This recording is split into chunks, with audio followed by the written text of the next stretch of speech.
Sir ನಮಸ್ತೆ, ವಿನಾಯಕ್ ಅಂತ. ನಮಸ್ಕಾರ. ಗೊತ್ತಿಲ್ಲ ಹೇಗೆ ಉತ್ತರ ಕೊಡ್ತೀರಿ ಅಂತ.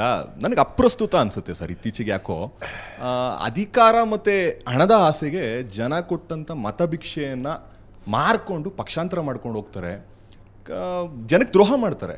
ಅದೇ ಜನ ಈ ವ್ಯಕ್ತಿ ಕೊಡೋ 500,000 ಹಣಕ್ಕಾಗಿ ತಮ್ಮ ಮತಗಳನ್ನು ಮಾರ್ಕೋತಾರೆ. ಇದೇ ಜನ ಮತ್ತೆ ದ್ರೋಹ ಮಾಡ್ತಾರೆ. ಈ ರೀತಿ ಕಲ್ಮಶ ತುಂಬಿರುವಂಥ ಸಮಾಜದಲ್ಲಿ ಬದಲಾವಣೆ ಅಂತ ಬಡ್ಕೋತಿದ್ರಿ, ಲಿಟ್ರಲಿ ಬಡ್ಕೋತಿದ್ರಿ.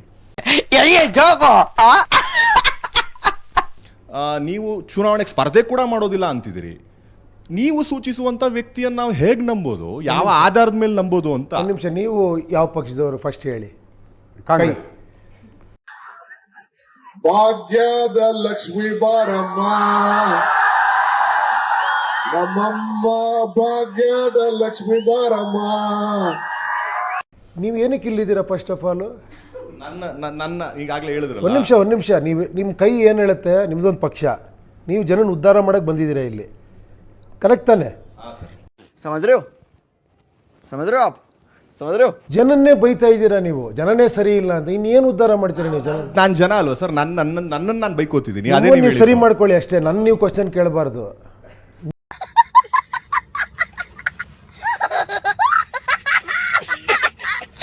ನಿಮ್ಮನ್ನು ನೀವು ಸರಿ ಮಾಡ್ಕೊಳ್ಳಿ ಅಷ್ಟೇ, ಮುಗಿದೈತಲ್ಲಿ. ಅಲ್ಲಲ್ಲ, ನಾನು ಪ್ರಶ್ನೆ ಇದ್ದಿದ್ದು ತಾವು ಸೂಚಿಸುವ ವ್ಯಕ್ತಿಗಳನ್ನ ಯಾವ ಆಧಾರ. ನಾನು ಸೂಚಿಸ್ತಾನೆ ಇಲ್ಲ, ಸೆಲೆಕ್ಷನ್ ಮಾಡ್ತಿರೋದು ಜನಗಳಿವಾಗ. ನಾನು ಅದನ್ನೇ ಫಸ್ಟ್ ಇವನೇನು ಮಕ್ಕ ಹೇಳ್ತಿದ್ದಂಗೆ ಇಟ್ಕೊಂಡವನೇ ಹೇಳಕ್ ಇಷ್ಟಪಡ್ತೀನಿ. ಸೆಲೆಕ್ಷನ್ ನಾನು ಮಾಡ್ತಿಲ್ಲ, ನಾನು ಪಾರ್ಟಿ ಪ್ರೆಸಿಡೆಂಟ್. ಅವ್ರು ಹೇಳೋದು, ಈಗ ನೀವು ನಿಮ್ಮ ಪಕ್ಷದವ್ರು ಹೇಳಿದ್ರು 5,000 ಕೊಟ್ಟು ಅಪ್ಲಿಕೇಶನ್ ತಗೊಳ್ಳಿ, 2,000 DD ಕೊಟ್ಟು ಅಪ್ಲಿಕೇಶನ್ ಹಾಕಿ ಅಂತ. ಯಾರು ಆಸ್ಪಿರೆಂಟ್ಸ್ ಇದ್ದಾರೋ ಅವರ ಮಧ್ಯದಲ್ಲಿ ನಾವು ಒಬ್ಬರನ್ನ ಆರಿಸ್ತೀವಿ ಅಂತ. ಉಪೇಂದ್ರ ಅವ್ರು ಹೇಳೋದು ಜನರಿಗೆ ಬಿಡ್ತಾರೆ, ನಿಮ್ಮ ಕ್ಯಾಂಡಿಡೇಟ್ ಯಾರು ಆಗ್ಬೇಕು ಅಂತ ನೀವು ಚಾಯ್ಸ್ ಮಾಡಿ. ಈಗ ನಿಮ್ಮಂಥ ಯಂಗ್ಸ್ಟರ್ಸು ನೀವೇ ಒಂದು 50 ಜನ ಸೇರಿಕೊಂಡು ಒಬ್ಬನ ಸೆಲೆಕ್ಟ್ ಮಾಡಿ, ಹೋಗಯ್ಯ ನೀನು ನಿಂತ್ಕೊಳ್ಳಯ್ಯ, ನಾವೆಲ್ಲ ಸಪೋರ್ಟ್ ಮಾಡ್ತೀವಿ, ನನಗೆ ಟ್ರಾನ್ಸ್ಪರೆಂಟಾಗಿ ಕೆಲಸ ಮಾಡಬೇಕು, ನೀನು ಕೆಲಸ ಮಾಡಿ ನಾನು ಕೆಳಗಿಳಿಸ್ತೀವಿ, ಇಳಿಬೇಕು ಅಂತ ಹೇಳಿ ಮಾಡೋಕ್ಕೆ ಸಾಧ್ಯ ಇಲ್ವಾ? ಹೇಳಿ. भाई मज़ा आया और मैं ये जो मज़ा है हिंदुस्तान के हर व्यक्ति को देना चाहता हूँ. ಯಂಗ್ಸ್ಟರ್ಸ್ ಸಾಧ್ಯ ಇಲ್ವಾ? ದೊಡ್ಡ ಲೆವೆಲ್ ಬಿಟ್ಬಿಡಿ, ಏನೇಳಿ ನ್ಯಾಷನಲ್ ಲೆವೆಲ್ ಬಿಟ್ಬಿಡಿ. ಒಂದು ಹಳ್ಳಿಲಿ ಆಗಲ್ವಾ? ಅಲ್ಲ, ಅಪ್ರಸ್ತುತ ಅನ್ಸಲ್ವಾ? ಅಲ್ಲ, ನಿಮಗೆ ಅಪ್ರಸ್ತುತ ಅನ್ಸೋದು ಅದು ಯಾವತ್ತೂ ಅಪ್ರಸ್ತುತಾನೆ. ಯದ್ ಭಾವಂ ತದ್ ಭವತಿ. ನಾನು ಏನು ಅನ್ಕೋದ್ರೆ ಜೀವನ ಹಂಗೆ ನಡೀತದೆ ಸರ್. ನಾನು ಅದೇನ್ ಮಾತಂತ ಹೇಳಿದ್ರಿ ಸರ್ ನೀವು? Really hats off sir. ಉದ್ಧಾರ ಆಗಲ್ಲ ಸರ್. ಅಂದ್ರೆ ಬದಲಾವಣೆ ಆಸೆ ನಮಗೂ ಇದೆ, ಬಟ್ ಯಾಕೋ ಆಸೆ ಇದ್ದಿದ್ರೆ ನಂತರ ಟ್ರೈ ಮಾಡ್ತಿದ್ರಿ. ನಿಮ್ಗೆ ಆಸೆನೇ ಬತ್ ಹೋಗಿದೆ ಯಂಗ್ಸ್ಟರ್ಸ್ಗೆ, ಅದು ಬಹಳ ಭಯ ಆಗೋದು. ಹೋಪ್ಲೆಸ್ ಸಮಾಜ ಆಗಬಾರ್ದು. ಸತ್ಯ ಹೇಳಿದ್ರೆ ಎಲ್ರಿಗೂ ಬೇಜಾರು, ಕಣ್ಣಲ್ಲಿ ನೀರು. ನಾನ್ ಸತ್ಯ ಹೇಳ್ತೀನಿ, ಊರಲ್ಲಿವರೆಗೆಲ್ಲ ನನ್ನ ಬಗ್ಗೆ ಬೇಜಾರು. ನಾನು ವರ್ಷ ನನ್ನ ಮಗ, ಕಚರ ನನ್ನ ಮಗ. ಇವತ್ತು ನನ್ನ ಜೊತೆ ಫಸ್ಟ್ ಪಕ್ಷ ಸ್ಟಾರ್ಟ್ ಮಾಡಿದಾಗ ನನ್ನ ಜೊತೆ 500 ಜನ 1000 ಜನ ಇದ್ರು. ಕೊನೆಗೆ ನಾನು ಒಬ್ಬನೇ ಉಳ್ಕೊಂಡೆ. ಬಟ್ ನಾನು ಹೋಪ್ಸ್ ಕಳ್ಕೊಂಡೇ ಇಲ್ಲ. ನಾನು ಸಾಯೋರು ಕಳ್ಕೊಳ್ಳೋದು ಇಲ್ಲ. ಯಾಕಂದ್ರೆ ನನಗೆ ಸೋಲು ಗೆಲುವಿನ ಭಯನೇ ಇಲ್ಲ, ನನಗೆ ಅವಮಾನಗಳಿಲ್ಲ, ನನಗೆ ಅಹಂಕಾರಗಳಿಲ್ಲ. ಗೆದ್ದು ನಾನೇನೋ ಅದನ್ನೇ, ಈ ಬದಲಾವಣೆ ಆಗೋದು ನನ್ನಿಂದಲ್ಲ ಅಂತಲೂ ಗೊತ್ತಿದೆ ನನಗೆ. ಗೆದ್ದ ಕೊನೆಯ ಕ್ಷಣ ಆಗ್ಬೋದು, ಆಗಬಾರದು ಅಂತ ಏನಾದ್ರು ರೂಲ್ ಇದೆಯಾ? ನಂತರ ಅವ್ರು ಪೂರ್ತಿ ಮಾತು ಮುಗಿಸ್ಲಿ. ಅಲ್ಲ, ಈ ಬದಲಾವಣೆ ನನ್ನಿಂದ ಆಗಲ್ಲ ಅಂತಲೂ ನನಗೆ ಗೊತ್ತಿಲ್ಲ. ನನಗೆ ಆ ಮೂರ್ಖತನೂ ಇಲ್ಲ. ನಾನು ಬಂದು ಈ ಜನನೆಲ್ಲ ಬದಲಾಯಿಸ್ಬಿಡ್ತೀನಿ, ದೇಶ ಬದಲಾಯಿಸ್ಬಿಡ್ತೀನಿ, ಮೂರ್ಖತನ ನನಗಿಲ್ಲ. ನನ್ನ ಕರ್ತವ್ಯ ನನಗನ್ಸಿರೋ ಸತ್ಯ ಹೇಳ್ತಾ ಹೋಗ್ತೀನಿ ಅಷ್ಟೇ, ನನ್ನ ಸ್ಯಾಟಿಸ್ಫ್ಯಾಕ್ಷನ್ಗೋಸ್ಕರ. ನಂದು ದೇಶ ಇದು, ನಂದೊಂದು ಕರ್ತವ್ಯ ಇದೆ, ನನ್ನ ಕರ್ತವ್ಯ ನಾನು ಮಾಡ್ತೀನಿ ಅಷ್ಟೇ. ಬಟ್ ಎಂಡ್ ರಿಸಲ್ಟ್ ಒಂದು ಏನೋ ಇರುತ್ತೆ, ಕಲ್ಪನೆ ಇರುತ್ತಲ್ಲ ಸರ್. ಎಂಡ್ ರಿಸಲ್ಟ್ ಅಲ್ಲ, ಇದು ಬಿಗಿನಿಂಗ್ ರಿಸಲ್ಟ್ ಬಗ್ಗೆ ನಾನು ಮಾತಾಡ್ತಿರೋದು. ಬದುಕು ಇದೆ, ಇಲ್ಲೊಂದು ಸಮಸ್ಯೆ ಖಂಡಿತ ಇದೆ. ಚೆನ್ನಾಗಿರ್ಬೇಕು. ಸಾವಿನ ಬಗ್ಗೆ ಯೋಚನೆ ಮಾಡ್ತೀವಿ ನಾವು, ಸತ್ರ ಮೇಲೆ ಒಂದು ಸ್ಟ್ಯಾಚ್ಯೂ ಆಗಬೇಕು ಅಂತ ಯೋಚನೆ ಮಾಡ್ತೀವಿ. ಬದುಕು ಚೆನ್ನಾಗಿರ್ಬೇಕು ಅಂತ ಯಾರು ಯೋಚನೆ ಮಾಡಲ್ಲ. ಇವರು ಬಿಡಿ ಸರ್, ಏನು ಸರ್ ನಿಮ್ಮ ಟಾರ್ಗೆಟು, ಏನು ಸರ್ ಎಂಡ್ ರಿಸಲ್ಟ್, ಏನು ಸರ್ ಇದಕ್ಕೆ ಅಂತ. ಯಾಕೆ ಎಂಡ್ ರಿಸಲ್ಟ್? ಬಿಗಿನಿಂಗ್ ಚೆನ್ನಾಗಿದೆ, ಖುಷಿಯಾಗಿದ್ದೀವಿ ಇವಾಗ. ಅದು ಒಳ್ಳೆ ವಿಚಾರ ಹೇಳ್ಕೊಂಡು ಹೋಗೋಣ. 4 ಜನ ಬದಲಾಗಲಿ, ನಾಳೆ ನಮ್ಮ ಮಕ್ಕಳು ಇನ್ನೊಬ್ರು ಯಾರು ಬದಲಾಗಲಿ. ಅಲ್ಲ, ಫೈನಲಿ ಎಲೆಕ್ಷನ್ ಗೆಲ್ಲಬೇಕು ಉಪೇಂದ್ರ ಅವರೇ. ಸರಿ, ಇದು ಆಕ್ಚುಲಿ ಜನ ಗೆಲ್ಬೇಕು. ನನಗೆ ನಾಯಕರು ಗೆದ್ದು ಸಾಕಾಗೋಗ್ಬಿಟ್ಟಿದೆ ಇಲ್ಲಿ. ಅವ್ರು ಗೆಲ್ತಾನೇ ಇದ್ದಾರೆ.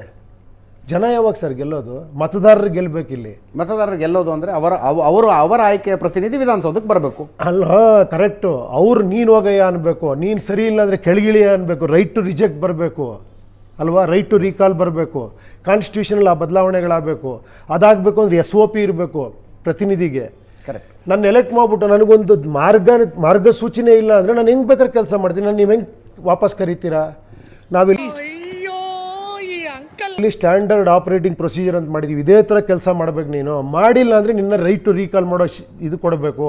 6 ಮಂತ್ಸ್ಗೆ 1 ಇಯರ್ಗೆ ಒಂದ್ಸತಿ ಸಣ್ಣ Analyze ಪುಟ್ಟ ಮಾಡ್ಬೋದು. ಪೋಲಿಂಗ್ ಆಗಬೇಕು. ಆಗ್ಬೋದಲ್ಲ ಸರ್, ನಾವು ಕೋಟ್ಯಾಂತರ ರೂಪಾಯಿ ಮೊಬೈಲಲ್ಲಿ ಟ್ರಾನ್ಸ್ಫರ್ ಮಾಡ್ತೀವಿ, ಒಂದು ವೋಟ್ ಹಾಕೋಕ್ಕಾಗಲ್ವಾ? ನಮ್ಮ ದೇಶ ರೀ ನಾವು ಕಟ್ಟಿರೋ ದೇಶ ಇದು ಆಗಲ್ವಾ ಸರ್? ಮಾಡ್ಬೋದು. ಇವತ್ತಿನ ಟೆಕ್ನಾಲಜಿ ಎಲ್ಲವೂ ಸಾಧ್ಯ ಇದೆ. ಟೆಕ್ನಾಲಜಿಲಿ ಬ್ಲಾಕ್ ಚೈನ್ ಟೆಕ್ನಾಲಜಿ ಬಂದಿದೆ, ಆರ್ಟಿಫಿಷಿಯಲ್ ಇಂಟೆಲಿಜೆನ್ಸ್ ಬಂದಿದೆ, ಆಗತ್ತೆ. ಆಮೇಲೆ ಅಪ್ರಸ್ತುತ ಹೌದು. ಈಗ 200 ವರ್ಷದ ಹಿಂದೆ ಯಾವನೋ ಬಂದು ಹಿಂಗೊಂದು ಹಿಡ್ಕೊಂಡು ಹಿಂಗೆ ಮಾತಾಡ್ಕೊಂಡು ಹೋಗ್ಬೋದು ಅಂದ್ರೆ ನಾನ್ಸೆನ್ಸ್. ಪ್ರಸ್ತುತ ನೋಡಿ, ಇದು ನೀವು ಹೇಳಿದ್ರಿ ಇವಾಗ ಕಲ್ಪನೆ ಅಂತ. ಮೊಬೈಲಲ್ಲಿ ಹಿಂಗೊಂದು ಬಟನ್ ಒತ್ತಿದ್ರೆ ನಾನು ಯಾವುದೋ ದೇಶಕ್ಕೆ ನಾನೊಂದು ಸುದ್ದಿ ಕಳಿಸ್ಬೋದು ಅಥವಾ ಮೆಸೇಜ್ ಆ ಟೈಮಲ್ಲಿ ಅಪ್ರಸ್ತುತ ಅನಿಸ್ತಿತ್ತು. ಅದು ಕಲ್ಪನೆ. ನೀವು ಬರೀ ಕಲ್ಪನೆ ಮಾಡ್ಕೊಂತಿದ್ದೀರಿ ಅಂತ ಒಬ್ಬ ಕಂಡು ಹಿಡಿದು ಮಾತಾಡ್ದ, ಆಮೇಲೆ ಎಲ್ಲ ಸೂಪರ್ ಅಂತ. ಕಲ್ಪನೆ ಭಾಳ ಮುಖ್ಯ. ಆಮೇಲೆ ಅವ್ನು ಹುಡುಕ್ತಾನೆ ಅದನ್ನು. ವೈರ್ಲೆಸ್ ಫೋನ್ ಬೇಕು ಅಂತ ಒಂದು ಕಲ್ಪನೆ ಅದು. ಅವಾಗ ಅವ್ನಿಗೇನು ಗೊತ್ತಿರಲ್ಲ, ಕಲ್ಪನೆ ಮಾಡ್ಕೊಂಡ. ಈ ಗಾಳಿಲಿ ನಾನು ಅಕ್ಕಿ ಥರ ಹಾರಬೇಕು ಅಂತ ಕಲ್ಪನೆ ಮಾಡ್ಕೊಂಡ, ಆಮೇಲೆ ವಿಮಾನ ಕಂಡಿಡ್ದ ಅವನು. ಕಲ್ಪನೆ ಇಲ್ಲದೆ ಯಾವುದೂ ಮಾಡೋಕ್ಕೆ ಸಾಧ್ಯ ಇಲ್ಲ. ನಾನು ಮೈಸೂರು ತಲುಪಬೇಕು ಅನ್ನೋ ಆಸೆ ಇರಬೇಕು, ಆಮೇಲೆ ರೋಡ್ ಹುಡುಕ್ತೀನಿ ನಾನು ಹೆಂಗೆ ಹೋಗೋದು ಅಂತ. ನನಗೆ ಮೈಸೂರು ಹೋಗೋಕ್ಕೆ ಗೊತ್ತಿಲ್ಲ, ಸುಮ್ಮನೆ ಕೂತ್ಕೊಂಡು ಸರ್ ಏನು ಗೊತ್ತಾಗ್ತಿಲ್ಲ ಸರ್, ಏನೋ ಸರ್ ಎಲ್ಲೋ ಹೋಗ್ತೀನಿ ಅದು. खत्म, bye bye, tata, goodbye, गया.